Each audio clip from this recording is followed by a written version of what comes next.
On social media, when you look something up, it starts following you everywhere.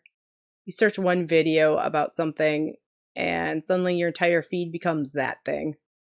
Crime, relationships, health anxiety, business success, whatever it is. The algorithm just keeps feeding it back to you. But here's the part we don't talk about. That's not just the internet. That's your brain. Because your brain is an organ. It's not you. It's something you have.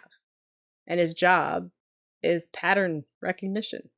It wants to predict your environment. It wants stability. And it wants consistency. So it scans the world constantly, looking for proof that what you believe is true. Even if you don't like what you believe. Even if you constantly say you don't want your world to be that way. Your brain will still go looking for evidence. Because consistency feels safe. If you spend a lot of time consuming content about betrayal, your brain will start noticing betrayal everywhere.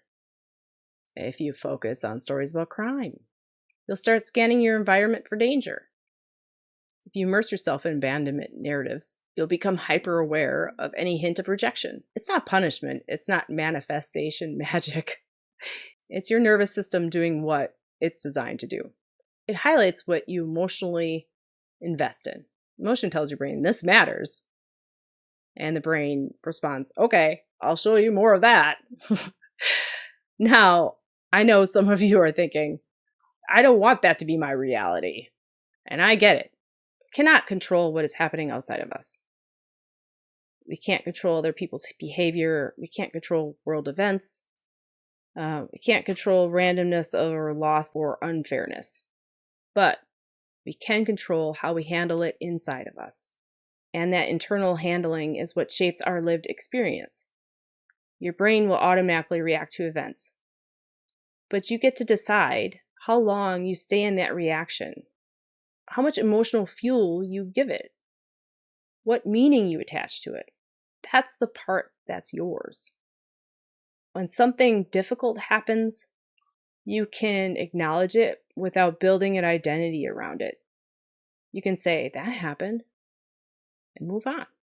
Without saying, this is who I am. This is how my life always goes. Your brain is constantly asking, is this important?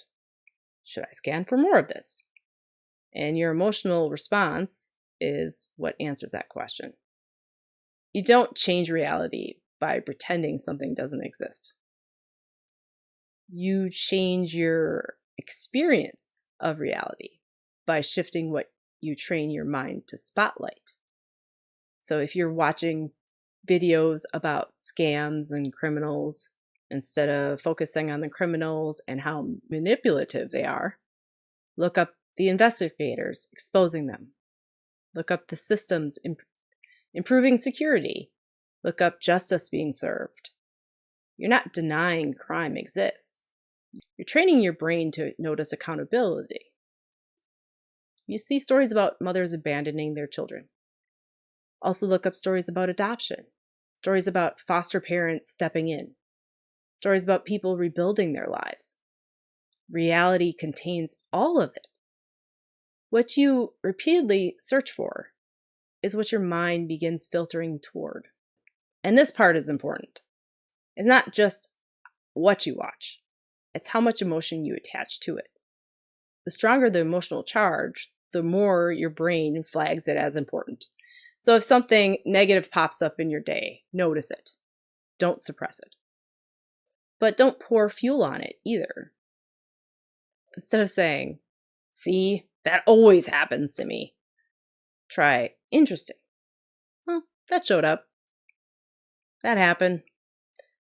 What else is going to happen today? You're gently training your internal algorithm. Your reality is not just what happens to you. It's how you interpret it. How long you hold it. How much meaning you assign to it. We can't control the external world, but we absolutely have influence over the internal one. And the internal world is what trains the lens you look through. So if you don't like what your mind keeps highlighting, start shifting what you emotionally reinforce. The outside may not change overnight, and it probably won't, but the way you walk through it will, and that changes everything. Wanderson.